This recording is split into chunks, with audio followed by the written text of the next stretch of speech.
Within winter there is fall. Written by Ghost Inc. and narrated by Lady Spookaria. Ghost Inc. Miss Creepy Tales. As the Raven Dreams. And 242. It was a dark, soundless empty void of pitch black. Regardless of where I was, it felt oddly peaceful. Though it felt lonely all at the same time, echoes of voices filled my ears. Familiar, yet I couldn't put a name to them. Eventually, a loud, obnoxious sound broke the darkness that filled my vision. Almost instantly, light pierced my eyes. Blinded, I rolled over to turn off the alarm I set up from last night. My eyes were quick to shut again, before a memory clicked within my brain. Today was a special day. But not the good kind of special. It was a special club day for all of the students who were in specific clubs to join up for activities.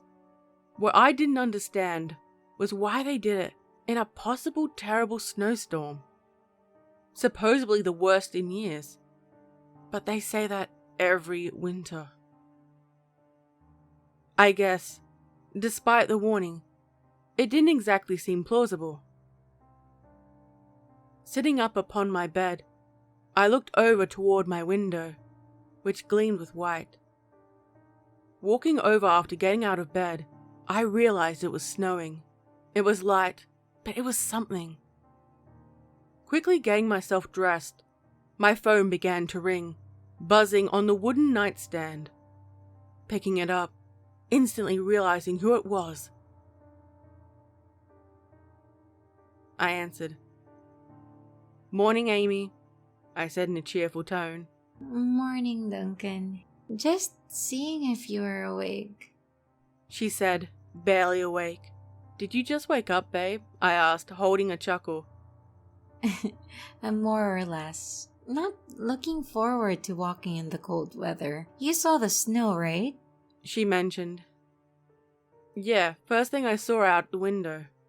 Though thankfully none of us are far away from the school. Yeah. Anyway, I'm gonna get ready. See you at the usual stop with Michelle? Of course. See you then. Bye. The phone then hung up and I was again alone in my room. Tossing my phone on the bed, I took a quick glance at the mirror that hung on my wall. My short brown hair looked nice. Though with the snow, I doubt it will actually last on the way to school. I put on a hoodie with a scarf wrapping around my neck. I get looked upon weirdly when I wear it, but it's not my fault they don't like warmth. Throwing my bag on my back, the current let me know that I didn't have time to eat anything. Of course, I took too long getting ready, usually do. At the door, I heard my mum watching TV as she ate some waffles she quickly cooked up. She noticed me as soon as I did. With a big smile, she waved goodbye as I did the same. Walking out, I was instantly hit with ridiculously cold weather. The hoodie nor the scarf did any justice for me. So much for me trying to be prepared for today. Without wasting too much time, I walked down the sidewalk and headed towards the usual stop where I found Amy and Michelle. They both stood there waiting for me. Amy was about my height. The sun highlighted her light brown hair. A smile crossed her face as our eyes met. Michelle was her younger sister by a year, and they looked similar except she was shorter. Eventually getting up to them, we eventually headed towards school. We talked a bit along the way to see how they were doing, till we made it to the school. There was a surprising amount of people who showed up today. If I had a choice, I would have skipped today, but Amy begged me to come join them today. Inside, my hands finally were introduced to the warmth. No longer freezing in the ice-cold air outside. Turning my head, I found some familiar faces. My best friends, Mike and Franklin. Mike was a simple guy who was a geek, like I was when it came to video games. Franklin was the innocent kid that people all liked. just had that type of personality. He was also taller than both me and Mike by at least a few inches. Longish hair that was dark as coal. Mike had shorter hair that was blonde and wore glasses. Walking up to the two of them, they both showed a smile. Duncan, how are you, man? Mike greeted me. Doing alright. Just glad to be warm again, I said with a chuckle. Couldn't agree more. Franklin laughed. You two are cold? Mike burst out laughing. Must be nice. You don't get cold that easily, I mocked. Yes, but it sucks in the summer. He pointed out. Fair enough. Franklin said. Anyway, what clubs are you guys going to? I didn't even know you guys joined one, I asked curiously. We're both heading to obviously the best club, anime! Mike yelled enthusiastically. I sighed while shaking my head, knowing well everyone in the hall heard him. Didn't dare look to see if I was right or not. I just knew. I think you're saying that because you got yourself a body pillow, I chuckled. Instantly, Mike got embarrassed. At least he knows how I felt. Looking around, I'm kinda happy no one heard that. Before I could speak again, however, a voice from behind me called my name. Turning my head, I saw Amy was waving over to me. Hey guys, Amy needs me, so I'll see you later today? I asked. Franklin said with a smile. We'll see you in a bit. Mike still looked away from me, embarrassed by the comment from earlier. Running over to Amy, we began heading straight to our club. Getting into the room our club was in, I realized how small the group was.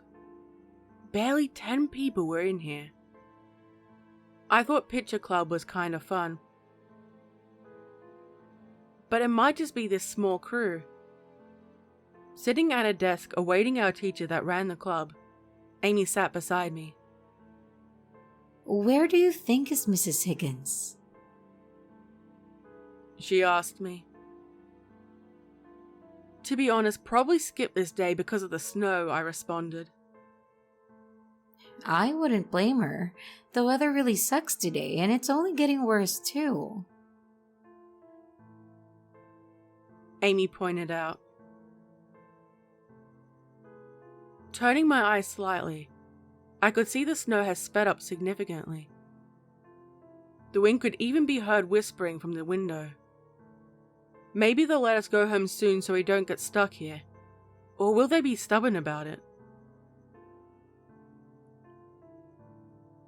Looking back at Amy, her head resting on my desk, I began petting her hair. Waking up early kinda makes you tired.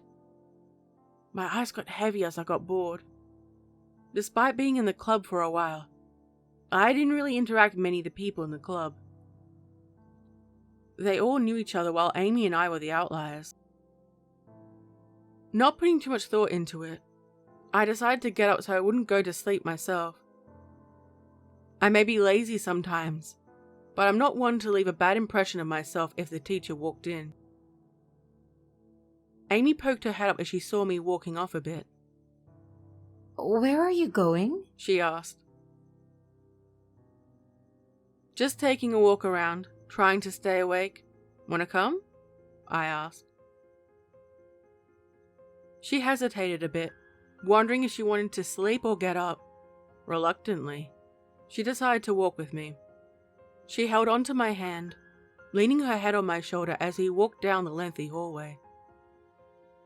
I walked slowly to allow her to keep laying against me. As we walked, I heard sounds everywhere. It felt like a filled school almost, although in reality, there were less than 100 students here. Just happened all the clubs were down the same hallway. As we went on, I realized none of the doors were closed and not a single teacher was around. Students continued to be loud and ridiculous each door we passed. It was weird. No teachers, yet all of the doors to their rooms were open. Not thinking too much longer on it, we eventually bumped into Mike and Franklin again. "Oh, hey guys. Why weren't you in your club?" I asked them. They looked at each other and then back at me. Our teacher hasn't shown up yet, so we're kind of vibing until she gets there. Mike explained with a smirk crossing his face. "I guess we're both on the same boat," I mentioned. Seems like every club is having that problem currently. Franklin said, his right hand grasped onto his chin as he thought. No club has their teacher yet? Amy asked as she found herself more awake. As far as we know? Mike shrugged. "Let's go see if the staff in the office know anything about it," I said. Everyone nodded in agreement as we went down to the main office. As we entered, silence was all that was heard. Lights were on, but not a single soul was in sight. Hovering over the counter, I looked around more to see if there could be someone in the back. "Hello?" I yelled out, yet nothing responded. As I was about to yell out again, Mike found himself on the other side. Confused, I yelled over to him. "What are you doing?" I asked in concern. Looking back to me, There's no one over here, so I figured I could walk around. he explained. Rolling my eyes, something caught my attention. The doors to the staff rooms were all closed with the lights off. Waving over to Mike, I asked him to see if any of those doors were locked. He touched open all of the doorknobs only for me to get an answer quickly. Nothing made sense of all that was happening. Everyone in a club gets a text, and now there's not a single adult in the entire building. Turning my head around, Amy was studying around the room while Franklin was doing something with his phone. He had raised it up as if trying to get a signal. "Everything all right?" I asked him. His head swiftly turned towards me. Not really. My signal is completely dead. He explained. Without giving a second thought, I looked down at my phone as I took it out of my pocket.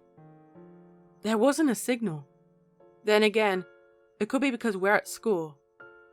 Not trying to think about it too much, it was still odd. How come only students were in the school? Without much else to look around in. We were about to take leave of the office, till all the lights went out. Everyone got spooked. Amy clenched around my arm. Exiting out of the office, all our gazes went straight to the front door. Snow was more than a third up the front door. It continued to pile on itself slowly. Not seeing an ending anytime soon. Despite explaining the power situation, this just added on to a day that couldn't get worse. What the hell? Mike yelled. You can say that again. Franklin agreed. Things are just getting worse by the minute, aren't they? I asked myself out loud. None of us knew how long this storm was going to last. But what I did know was the fact that we didn't have heat. All air conditioning was off, so it only would be a matter of time before it got extremely cold. After some time gazing upon the monstrous amount of snow covering the entrance, we went off down the hallway where all the clubs were. We were able to see all of the students looking outside as they saw how stuck we were. Some of them I could see were frustrated about not being able to contact anyone. Others cheered that they didn't have to go home. Even one I saw was crying in the corner. There were a variety of reactions. It's not the absolute worst thing to happen, but it wasn't a great situation to be in. Finding my club room. I saw everyone look at us as we walked in. Some were on their phones, still trying to find a way to get a signal, while everyone else was either freaking out or talking to one another. The four of us sat in the back and talked to one another on what to do next. "We only have a little bit of time," I began. With the heat slowly dying out, "We only have a little bit of time," I began. With the heat slowly dying out, "We don't have much time for that kind of protection. Hoodies, jackets, that's not going to last, especially if the snow can be that high up." I'm sure people have lighters, especially since a good few here are smokers. Amy pointed out, darting a glance towards Mike. You do not need to point me out. Mike said, rolling his eyes. "I don't see why that couldn't work," I agreed. "Start fires when we need to.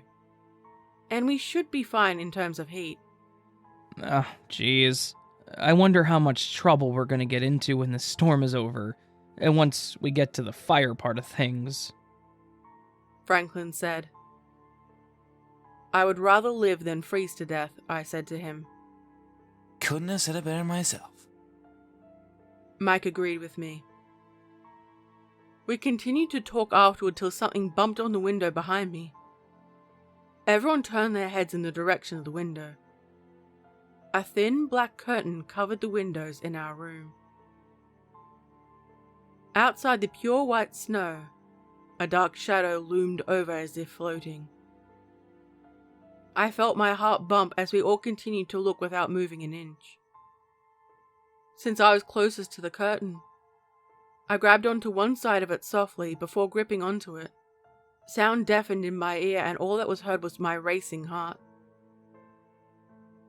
Without waiting another second, I quickly yanked the curtain out of the way.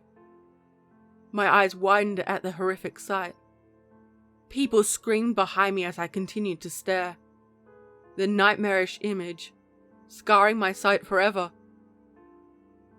What dangled from the roof was a student, rope tied around their neck tightly, squeezing any life they had. The body is purple and covered in snow, their eyes bulging out as if to pop from their sockets. I didn't know who they were or what could have caused this, before I could do or say much more.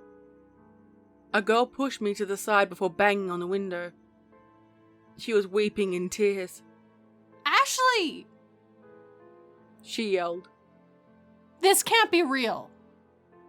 Her heartbroken soul was easily seen from the pain that punctured mentally. She screeched in agony as she had her hand on the window. A waterfall easily formed from her eyes. Two of what I presumed were her friends took her out of the room as she continued to yell the student's name. Ashley was a familiar name, at least in my grade. Top-of-the-line gymnast, was well known for her positive and friendly nature. Looking back at Ashley's body, something caught my attention. Her facial expressions weren't as if she got her neck snapped. It was as if she was suffocated. This wasn't a suicide or an accident. She was murdered. If that is the situation, then everything makes sense. With no teachers and an odd day for clubs, someone could easily get away with it. Especially with this storm stopping everyone from leaving the building. Who would have wanted her dead? Or is everyone on the list? Whatever it is, none of us are safe. Looking toward Amy, who was frightened to her core, I realized we had to be quick, because if we aren't, we will all be dead before this storm ends.